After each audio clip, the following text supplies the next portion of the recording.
Hello friend, मैं विपिन प्रसाद आपका अपना यूट्यूब चैनल ऐसे मैथ में स्वागत करता हूं। फ्रेंड, आज का मेरा टॉपिक है एरिया यानी क्षेत्रफल। फ्रेंड, इस टॉपिक को स्टार्ट करने से पहले अगर आप इस चैनल पर नए हैं, चैनल को सब्सक्राइब कीजिए, साथ साथ बेल आइकन को अवश्य दबाइए ताकि नए नए वीडियो की जानकारी मैं समय समय पर दे सकूँ। तो फ्रेंड्स, क्षेत्रफल के अंतर्गत आज मैं बताऊँगा त्रिभुज के क्षेत्रफल निकालने का जो बेसिक कंसेप्ट है वो आज मैं बताऊंगा, क्योंकि जब तक बेसिक कंसेप्ट आप नहीं समझेंगे त्रिभुज का क्षेत्रफल, डिफरेंट प्रकार का जो त्रिभुज का क्षेत्रफल होता है वो आप नहीं निकाल पाएंगे। क्लियर? तो ले चलते हैं आज का कंसेप्ट की ओर। तो फ्रेंड, यहाँ पर मैं लिखा हूँ एरिया यानी क्षेत्रफल। इसके लिए मैं क्या करता हूँ, सबसे पहले एक ट्रायंगल बनाता हूँ। इस ट्रायंगल का नाम दे देता हूँ ए बी सी। ए बी सी को इंग्लिश में हम क्या कहते हैं, वर्टिसेस कहते हैं, और हिंदी में शीर्ष कहते हैं। यानी ए बी वर्टेक्स है, बी बी वर्टेक्स है और सी बी वर्टेक्स है। यानी ए बी शीर्ष है, बी बी शीर्ष है और सी बी शीर्ष है। और ये क्या है, ए बी इस ट्रायंगल यानी त्रिभुज का साइड है, बी सी भी इसका साइड है जिसको भुजा कहते हैं, और ए सी भी क्या है, ट्रायंगल का साइड है। साइड का मतलब भुजा। क्लियर? तो फ्रेंड, चूँकि ये जो एंगल आप देख रहे हैं ये वर्टेक्स देख रहे हैं, इसकी अपोजिट जो साइड है उसको ए मान लेता हूँ। इस एंगल के अपोजिट साइड को मैं बी मान लेता हूँ। ये कैपिटल सी है, इस एंगल के अपोजिट साइड को मैं क्या मान लेता हूँ, सी मान लेता हूँ। राइट? तो सबसे पहले मैं निकालना चाहता हूँ पेरीमीटर यानी परिमिति। तो इस ट्रायंगल का परिमिति कैसे निकलेगा? तो परिमिति हमें निकालना है, जिसको परिमाप भी कहते हैं और इंग्लिश में जिसको हम पेरीमीटर कहते हैं। राइट? तो परिमिति यानी परिमाप कैसे निकालते हैं ट्रायंगल का? जितना भी साइड है यानी ए बी, बी सी और सी ए, सबको मैं ऐड कर देता हूँ। राइट? तो ए बी का वैल्यू क्या है, सी, बी सी का वैल्यू क्या है, ए, और सी ए का वैल्यू क्या है, बी। यानी हम कह सकते हैं त्रिभुज का परिमिति इक्वल टू फार्मूला क्या हो गया, A plus B plus C. Clear friend? अब यहाँ पर देखिए, अब इस त्रिभुज का अर्ध परिमाप निकालना चाहते हैं। अर्ध परिमाप किसका निकालना चाहते हैं? इस ट्रायंगल का। अर्ध परिमाप का मतलब क्या समझते हैं? पेरीमीटर का आधा। राइट? तो और इसको मैं डिनोट करता हूँ एस से। सो फ्रेंड, एस यानी अर्ध परिमाप इक्वल टू क्या होता है, परिमिति का आधा। क्लियर? और परिमिति कितना दिया हुआ है, A plus B plus C by 2। So S equal to क्या हो गया, A plus B plus C by 2। और फ्रेंड, इसी को लिख सकते हैं 2s, यानी 2s equal to A plus B plus C. Right? और s equal to A plus B plus C by 2। यानी 2s क्या हो गया, पेरीमीटर, और s क्या हुआ, अर्ध परिमाप। अब फ्रेंड, जब यह ट्रायंगल दिया हुआ हो तो इस ट्रायंगल का मैं एरिया कैसे निकालता हूँ, किस कंडीशन में? ध्यान रखना है, अगर इस ट्रायंगल का कोई भी हाइट नहीं दिया हुआ है, देखिए इस ट्रायंगल का हाइट कहीं भी दिखाई नहीं पड़ रहा है, केवल इस ट्रायंगल का साइड दिया हुआ है, उस कंडीशन में फ्रेंड सबसे पहले हम क्या करेंगे, s निकाल लेंगे। और s इक्वल टू आप जानते हैं A plus B plus C by 2। जब s निकल जाता है तो मैं फार्मूला का यूटिलाइज करूँगा। देखिए कौन सा? तो इस कंडीशन में त्रिभुज ए बी सी का क्षेत्रफल हो जाएगा एस माइनस ए, एस माइनस बी और एस माइनस सी का अंडर रूट, जिसको हीरोन्स फार्मूला भी लोग कहते हैं। ठीक है? सो याद रखना है, जब हाइट दिया हुआ नहीं है इस ट्रायंगल का, केवल साइड का लेंथ दिया हुआ है, उस कंडीशन में त्रिभुज ए बी सी का क्षेत्रफल का यह फार्मूला होता है। और एस के विषय में आपको पता है ही। राइट? अब सेकेंड केस की ओर मैं चलता हूँ। लेकिन फ्रेंड, अगर यह ट्रायंगल दिया हुआ है, मैं यह नहीं कह रहा हूँ कि यह समबाहु त्रिभुज है या समद्विबाहु त्रिभुज है, केवल कोई भी एक ट्रायंगल दिया हुआ है, और यह ट्रायंगल दिया हुआ है ए बी सी। लेकिन फ्रेंड, इसका हाइट दिया हुआ है। ठीक है? और ये जो हाइट है, जिसको एल्टीट्यूड भी कहते हैं, ये जो हाइट होता है हमेशा बेस पर यानी आधार पर परपेंडिकुलर होता है। तो इस सिचुएशन में फ्रेंड, जब इसका लेंथ हमें मालूम है, सपोज करते हैं किसका लेंथ ए दिया हुआ है, इस साइड का लेंथ, और एल्टीट्यूड यानी ऊंचाई दिया हुआ है, मान लेते हैं कि ये जो ऊंचाई दिया हुआ है वो h दिया हुआ है। इस कंडीशन में त्रिभुज का क्षेत्रफल क्या हो जाएगा, त्रिभुज का क्षेत्रफल यह हो जाएगा हाफ मल्टीप्लाई बेस यानी आधार गुने ऊंचाई। क्लियर? यानी हाफ मल्टीप्लाई आधार ए दिया हुआ है और ऊंचाई h दिया हुआ है। क्लियर? अब जो मैं ट्रायंगल लेता हूँ वह ट्रायंगल कैसा है, देखिए समकोण त्रिभुज है। कैसा ट्रेंगल है? समकोण त्रिभुज है, यानी राइट एंगल ट्रेंगल है। समकोण त्रिभुज का इंग्लिश राइट एंगल ट्रेंगल है। ठीक है, यह समकोण त्रिभुज है और इसका नाम दे देता हूँ ए, बी एंड सी। तो फ्रेंड समकोण त्रिभुज जब दिया हुआ है तो समकोण त्रिभुज जो ही मैं कहता हूँ समकोण त्रिभुज राइट एंगल ट्रेंगल, तो क्लियर है फ्रेंड, एक साइड ऐसा हमें होगा जो बेस पर परपेंडिकुलर होगा। इस पे परपेंडिकुलर ड्रॉ करने की कोई जरूरत है ही नहीं, क्योंकि समकोण त्रिभुज में एक जो साइड होगा ऑलवेज बेस पर परपेंडिकुलर होगा। तो ये तो हो गया क्या? परपेंडिकुलर। ये क्या हो गया? आधार। और इसको आप क्या है, ये ऊंचाई इसको मान लीजिए, ये उसको ऊंचाई मान लीजिए। इस कंडीशन में त्रिभुज का क्षेत्रफल क्या होगा? त्रिभुज ABC का क्षेत्रफल। और यह त्रिभुज कैसा है? समकोण त्रिभुज है। सो त्रिभुज ABC का, यहाँ त्रिभुज ABC का क्षेत्रफल का मतलब है समकोण त्रिभुज का क्षेत्रफल। सो त्रिभुज ABC का क्षेत्रफल भी क्या होगा इस कंडीशन में? हाफ मल्टीप्लाई बेस क्या है यहाँ पर? BC एंड ऊंचाई, ऊंचाई यही ना, यानी हाफ मल्टीप्लाई बेस हो गया BC और यहाँ पर ऊंचाई क्या दिया हुआ है? AB। क्लियर? निकल जाएगा। नेक्स्ट, लेकिन फ्रेंड अगर वह ट्रायंगल समबाहु त्रिभुज हो, समबाहु त्रिभुज जिसको इंग्लिश में इक्विलैटरल ट्रायंगल कहते हैं। इक्विलैटरल, समबाहु, सम मीन्स बराबर, बाहु मीन्स भुजा, जिसकी सभी भुजाएं बराबर हो उसी को हम समबाहु त्रिभुज कहते हैं, यानी इक्विलैटरल ट्रायंगल कहते हैं। सो इंग्लिश में क्या कह सकते हैं? A triangle having all sides are equal is called equilateral triangle. So यह इक्विलैटरल ट्रायंगल है ए, बी एंड सी। और जब फ्रेंड इक्विलैटरल ट्रायंगल है तो इसमें कोई डाउट ही नहीं है, इसके सभी साइड का लेंथ ऑलवेज इक्वल होगा। यानी अगर इसका लेंथ ए बी का लेंथ ए है तो बी सी का लेंथ भी ए हो जाएगा और ए सी का लेंथ भी ए हो जाएगा। अब इस कंडीशन में हमें एरिया निकालना है। तो फ्रेंड यहाँ पर एरिया का निकालने का दो तरीका मैं बता रहा हूँ। सबसे पहला तरीका मैं बताऊँगा यहाँ पर कि क्योंकि इक्विलैटरल ट्रायंगल है और इक्विलैटरल ट्रायंगल के वर्टेक्स से मैं क्या करता हूँ? परपेंडिकुलर ड्रॉ करता हूँ। एक चीज़ हमेशा याद रखिए, चाहे वह इक्विलैटरल ट्रायंगल हो यानी समबाहु त्रिभुज हो या समद्विबाहु त्रिभुज हो यानी आइसोस्केलस ट्रायंगल हो। समद्विबाहु मतलब सम मीन्स बराबर, द्वि मीन्स दो, बाहु मीन्स भुजा, जिसकी दो भुजा बराबर हो उसे समद्विबाहु त्रिभुज कहते हैं, यानी आइसोस्केलस ट्रायंगल कहते हैं। फ्रेंड तो जब समबाहु त्रिभुज हो यानी इक्विलैटरल ट्रायंगल हो, जब समद्विबाहु त्रिभुज हो यानी आइसोस्केलस ट्रायंगल हो, उस कंडीशन में जब उसके वर्टेक्स से परपेंडिकुलर ड्रॉ करेंगे तो यह परपेंडिकुलर, ये जो लाइन देख रहे हैं, बेस को दो बराबर भाग में बांटता है। यानी ये जो पॉइंट हो जाएगा वो हमेशा मिड पॉइंट हो जाएगा, यानी मध्य बिंदु हो जाएगा, यानी BD की लंबाई DC की लंबाई की इक्वल होगा। श्योर 100%। किसमें? जब समबाहु हो या समद्विबाहु हो। समद्विबाहु त्रिभुज के वर्टेक्स भी जब परपेंडिकुलर करेंगे तो बेस को टू इक्वल पार्ट्स में डिवाइड करता है। राइट।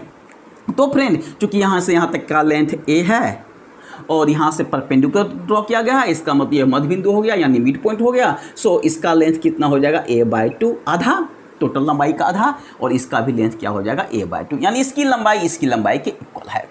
क्लियर? और आपको मैं बता चुका हूँ ट्रायंगल का एरिया क्या होता है जब एल्टीट्यूड दिया हुआ हो, ऊंचाई दिया हुआ हो, half multiply base multiply height. तो बेस तो हमें मालूम है ए, लेकिन हाइट हमें मालूम नहीं है, तो हाइट तो निकालना पड़ेगा ना। तो यहाँ पर एंगल कितना बनेगा? 90 डिग्री का एंगल बनेगा। सो यहाँ पर पाइथागोरस लगा देते हैं। किस ट्रायंगल में?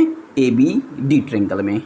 तो त्रिभुज ABD में, त्रिभुज ABD में क्या होगा? AB स्क्वायर इक्वल टू कर्ण स्क्वायर इक्वल टू लंब स्क्वायर यानी AD स्क्वायर प्लस आधार स्क्वायर यानी BD स्क्वायर, इन होगा ना। सो AB का वैल्यू दिया हुआ है A यानी A स्क्वायर, AD तो हमें निकालना है, इसको रहने दीजिए, और BD का वैल्यू क्या दिया हुआ है? A/2 का whole square. So friend A square equal to AD square plus इसको लिख सकते हैं A square by 4। So A square by 4 को लेफ्ट साइड ले आइए, A square by 4 equal to AD square, लघुत्तम यानी एलसीएम ले लीजिएगा, तो इसको हो जाएगा वैल्यू कितना? 3A square by 4 equal to AD square. So friend AD का वैल्यू निकल गया, क्या होगा?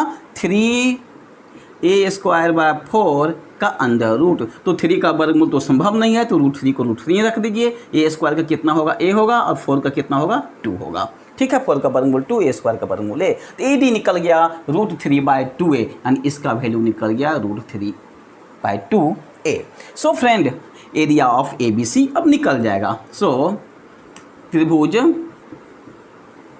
ए बी सी का क्षेत्रफल, ए बी सी का मतलब इक्विलेटरल ट्रायंगल का क्षेत्रफल, ठीक है, यानी समबाहु त्रिभुज का क्षेत्रफल क्या होगा, फार्मूला हाफ गुने बेस क्या है, यानी आधार क्या है BC और ऊंचाई क्या है AD। So friend, half multiply base BC दिया हुआ है, BC कितना दिया हुआ है A, है ना A, और AD कितना दिया हुआ है, AD निकल चुका है √3/2a, √3/2a। सो 1/2 को 1/2 से मल्टीप्लाई कीजिएगा तो 1/4 होगा, और √3a को a से कीजिएगा तो a स्क्वायर। सो फार्मूला क्या निकल कर आया, √3/4a square. So friend, equilateral triangle यानी समबाहु त्रिभुज का क्षेत्रफल होता है √3/4a स्क्वायर। ये तो फर्स्ट तरीका हुआ। सेकेंड मेथड भी इसका देख लीजिए। दूसरा तरीका क्या है कि दूसरा तरीका है त्रिभुज ABC का क्षेत्रफल equal to S -A S-B S-C होता है। आप सोचते होंगे सर आपने कहा कि जब साइड केवल दिया हुआ हो तभी इस फार्मूला की यूटिलाइज करना है, जब एल्टीट्यूड दिया हुआ हो, बेस दिया हुआ हो तो इस फार्मूला की यूटिलाइज नहीं करना है। क्लियर है? आप देखिए कि समझिए, यहाँ पर मैं वो चीज़ नहीं कर रहा हूँ, मैं यह बताने जा रहा हूँ कि इस फार्मूला के हेल्प से भी यह रिजल्ट हम ला सकते हैं। कैसे, वही तो मैं बताने जा रहा हूँ। तो फ्रेंड, S इक्वल टू आप जानते हैं, क्या जानते हैं, S क्या होता है, अर्ध परिमाप होता है। जितना इसका परिमाप पेरीमीटर है सबको ऐड करके 2 से डिवाइड कर दीजिए। तो इसका लेंथ कितना है A, B के जगह पर भी क्या है A, और C के जगह पर भी क्या है A, देख रहे हैं ना, क्योंकि समबाहु त्रिभुज है। तो और डिवाइड बाय किससे डिवाइड करेंगे, 2 से, तो इसका वैल्यू हो गया 3a/2। अब फ्रेंड, त्रिभुज ABC का क्षेत्रफल निकल जाएगा। सो त्रिभुज ABC का क्षेत्रफल इक्वल टू हो जाएगा S का वैल्यू कितना है 3a/2, S - A यानी 3a/2 - A, S का वैल्यू 3a/2 और माइनस B का वैल्यू भी क्या होगा, B का वैल्यू भी A ही रहेगा, और C का वैल्यू, S का वैल्यू क्या है 3a/2 और माइनस, और C का वैल्यू भी क्या होगा, A होगा। क्यों? क्योंकि मैं भी बता चुका हूँ, क्योंकि समबाहु त्रिभुज है। सो A = B = C। So friend, इसको लिख सकते हैं 3a/2, इसका एलसीएम लेकर सॉल्व कीजिएगा, इसका वैल्यू आएगा a/2, इसका भी वैल्यू आएगा a/2, इसका भी वैल्यू आएगा a/2 का अंडर रूट। सो फ्रेंड, यहाँ पर देखिए 3a × a क्या होगा, a² × a square divide by 2 × 2 2 square, 2 × 2 2 square का अंडर रूट। तो ये √3 रह जाएगा। a स्क्वायर का वैल्यू कितना होगा, a होगा, a स्क्वायर का वर्गमूल कितना होगा, a होगा, 2 स्क्वायर का वर्गमूल कितना होगा, 2 होगा, 2 स्क्वायर का वर्गमूल क्या होगा, 2 होगा। सो इसको लिख सकते हैं √3/4 a × a स्क्वायर। देख रहे हैं फ्रेंड, हीरोन्स फार्मूला के हेल्प से भी यह फार्मूला को हम डिराइव कर सकते हैं। आपको फार्मूला याद रखना कि समबाहु त्रिभुज का क्षेत्रफल क्या होता है, √3/4 साइड स्क्वायर, राइट। और अब देखिए लास्ट में समकोण समद्विबाहु त्रिभुज का क्षेत्रफल। इसका क्षेत्रफल कैसे निकालेंगे, समकोण भी है और समद्विबाहु त्रिभुज भी है। मतलब इसका यही तो मीनिंग हुआ ना कि समकोण, यहाँ 90 डिग्री का एंगल बनता है। समद्विबाहु, सम मीन्स बराबर, द्वि मीन्स दो, बाहु मीन्स भुजा, जिसकी दो भुजा बराबर हो, यानी इसका लेंथ और इसका लेंथ क्या है। और ये क्या होता है, 90 डिग्री के ठीक सामने का साइड क्या होता है, ये कर्ण होता है, पता है ना। इसका नाम A, इसका नाम B, इसका नाम C दे देता हूँ, राइट। तो फ्रेंड, यहाँ पर समकोण समद्विबाहु त्रिभुज का क्षेत्रफल इक्वल टू होता है कर्ण का होल स्क्वायर बाय 4, लंब का होल स्क्वायर बाय 4 एवं आधार का होल स्क्वायर बाय 4। अगर समकोण समद्विबाहु त्रिभुज का कर्ण लिया हुआ है तो समकोण समद्विबाहु त्रिभुज का क्षेत्रफल एक लाइन में निकल जाएगा कर्ण स्क्वायर बाय 4। अगर केवल कर्ण नहीं दिया हुआ है, केवल लंब दिया हुआ है, तो समकोण समद्विबाहु त्रिभुज का क्षेत्रफल हो जाएगा लंब स्क्वायर बाय, सॉरी यहाँ पर 2 होगा, यहाँ पर भी क्या होगा 2, लंब स्क्वायर बाय 2।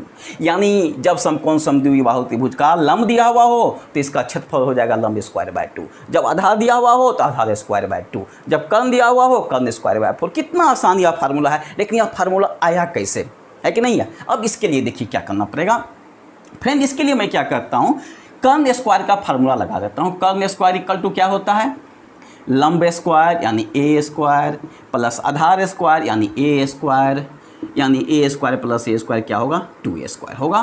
सो फ्रेंड इस कंडीशन में ए स्क्वायर इक्वल टू क्या होगा, कर्न स्क्वायर बाय 2, क्योंकि हमें इसका एरिया निकालना होगा।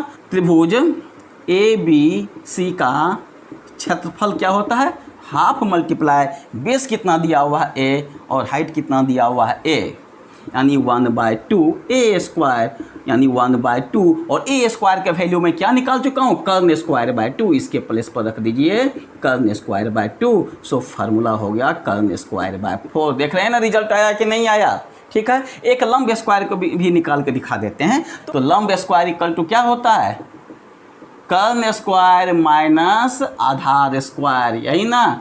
और कर्न स्क्वायर का वैल्यू दिया हुआ है, कर्न स्क्वायर इक्वल टू क्या होता है, 2a स्क्वायर होता है, जो कि मैं निकाल चुका हूँ। और आधार कितना दिया हुआ है a, यानी a स्क्वायर, यानी 2a स्क्वायर में a स्क्वायर को माइनस कर दीजिएगा तो a स्क्वायर होगा। अगेन मैं निकाल लेता हूँ क्या, फिर इसका क्षेत्रफल निकाल लेता हूँ। सो त्रिभुज ए बी सी का क्षेत्रफल होता है हाफ मल्टीप्लाई बेस कितना है, इसका a है, और ऊंचाई कितना है, यानी a है। देख रहे हैं ना, यानी हाफ मल्टीप्लाई ए स्क्वायर, और ए स्क्वायर के वैल्यू कितना दिया हुआ है, लंब स्क्वायर यानी 1/2, और लंब स्क्वायर यानी लंब स्क्वायर बाय 2। देख रहे हैं निकला कि नहीं निकला, राइट। तो एग्जामिनेशन में सपोज कीजिए अगर यह समकोण समद्विबाहु त्रिभुज दिया हुआ आपको कह दिया जाएगा यह समकोण समद्विबाहु त्रिभुज है और इसका कर्न की लंबाई दिया हुआ है 8, तो इसका क्षेत्रफल निकालिए। कैसे निकालेंगे, फार्मूला क्या मैं बताया हूँ, कर्न स्क्वायर बाय 4 यानी 8 स्क्वायर बाय 4 यानी 64/4 यानी 16, राइट। सो फ्रेंड आज का यह टॉपिक कैसा लगा, अगर अच्छा लगा होगा प्लीज़ लाइक से सब्सक्राइब करना नहीं भूलिए। फिर मिलेंगे नए वीडियो के साथ, जय हिंद।